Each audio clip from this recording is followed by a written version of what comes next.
Installing a rear M.2 riser cage and drive backplane. Install the M.2 riser cage in the chassis.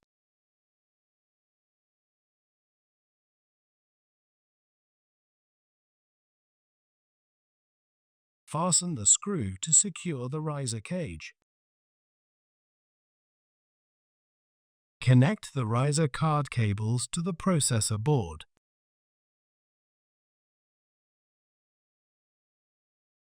Connect the power and signal cables to the M.2 backplane.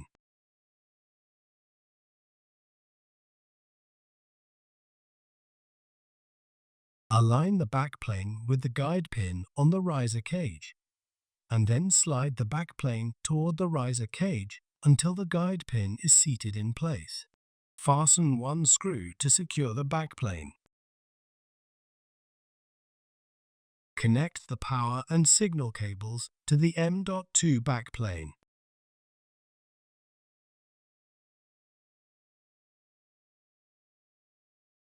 Install the top cover.